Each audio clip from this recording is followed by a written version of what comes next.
we can throw him a simulation all day and we'll see how he jives. I mean, if your Chiefs aren't up and up on the latest and greatest stuff, at least to know or to put that in their frame of context, I mean, that's terrible. So that's up to, if you guys have unions, to hold that shit accountable. That's up to you guys to hold them accountable. Don't just be led astray. Because that's happened on a lot of fires in my department, and it's fucking dangerous. This is how, we always like to compare ourselves to the military. We are nothing like the military. But, you know, if we were, this guy right here, John Paul Jones, JPJ is really cool, you know, for motivational stuff. I like to say, you know, I wish you have no connection with any ship that does not sail fast where I intend to go in harm's way. Imagine if a fire chief said that today. Do you think that'd be a good thing or a bad thing? It'd probably be a bad thing, unfortunately. Now, I totally agree with that statement. He's laying it all out there. He's saying, yeah, I intend to go in harm's way. I intend to possibly get fucked up for what I'm about to do. Now, back to your risk versus benefit, there are times to intentionally go in harm's way. Most times there are not. That's what you have to figure out. I can't tell you the right and the wrong to do that, okay? That's all standards in your cultures that are done at a local level. All firefighting is local.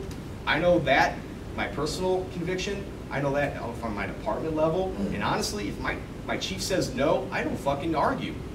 That's non-negotiable. That's another thing that we have a big problem with these days, is you can wear all your shirts with your Spartan logos and shit and all your quotes like this, but at the end of the day, when your chief doesn't want you to do it, you don't do it. You don't argue. You ain't the chief. The chief says no, you don't go. The chief says get out, you get out. It doesn't matter what your personal conviction is. What matters is what the order is. That's what no one talks about, is orders. Does anyone here get in trouble if they don't listen to their chief? Who gets in trouble if they don't listen to their chief? My chief is a very scary man to make mad, so I try not to.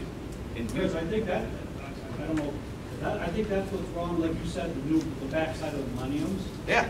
If this is anybody in here, I don't mean to, if they're entitled and they don't have to listen to that guy up there, but ultimately that guy at the top says, don't pull that fucking line, don't pull that line.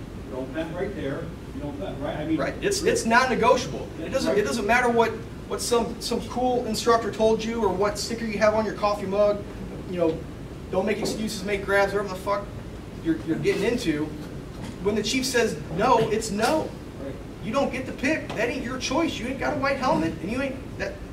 It's not negotiable. It's done. I mean, I've noticed with the younger people now, they stand there and argue with the guy. No, that is if I argued with my chief, first of all, I would never do that. But I wouldn't even want to know what my chief will put you in timeout. He'll say, get the fuck away from me. Go stand right there and don't look at the fire. Look across the street. I ain't fucking around. We had structure fire last night. Okay. Guy comes in, just got double firefighter one, packs up, gets ready, sitting at the door. Chief says, okay, grab it out the door, I don't do nonsense. All right. Chief says, what? I don't do nonsense. Go home. Send him home. Great, good, awesome. Go make coffee. You know, bring us coffee. You know, I mean, I'll put you to good use. You don't have to go in. You know, you don't have to go in. There's no law that says firemen have to go in burning buildings. If there is, I'd love to see it. Don't let anyone bullshit you. There is no litmus test, and there is no law that requires us to actually go in a burning building that I have ever seen. Maybe your state has one, maybe your town might have a charter, but I have never seen any federal regulation that says you must enter a burning building and get shit done. Never seen it. That's the shit that's going to get somebody hurt. Right. He argues, and then he does something stupid. Yeah. And then now you and I are standing there, we're like, holy shit, this guy's in his shit. So now the chief's like, all right, gotta go help them fuck up. Right. You know what I mean? Now, and then you and I get hurt over it. You know what I mean? Because he wanted to challenge this guy because he knows. That's right. Orders are non-negotiable on scene. It doesn't matter if it's a captain or a chief. That's how it works. That's just how it works. That's something that we really struggle with, and that's the bad side of aggressiveness. That's where too much of it it's kind of thrown in one direction. Everyone forgets the command discipline. They don't listen to their fucking superiors. I trust my chief. He knows more than me. That's why he's the chief. That's why he's on scene. He brings his intuition.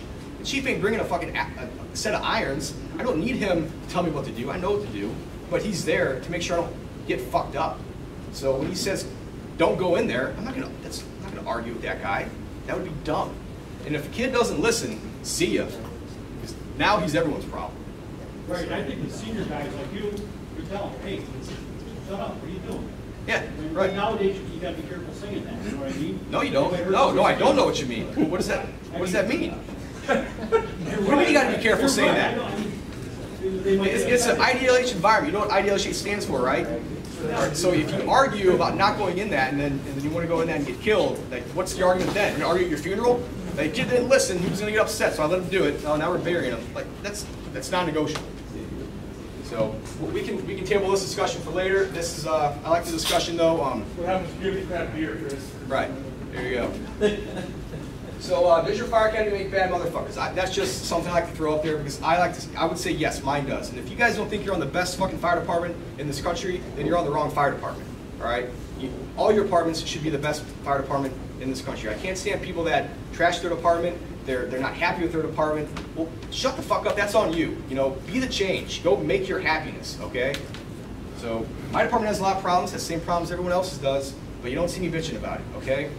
My department I consider the best fire department in this world, and my academy makes bad motherfuckers. We let those guys know the standard the first day. Who here actually has to go through like a fire academy? Raise your hand if you went through an actual state or city level fire academy. So could you guys wash people out that were underperforming? Couldn't?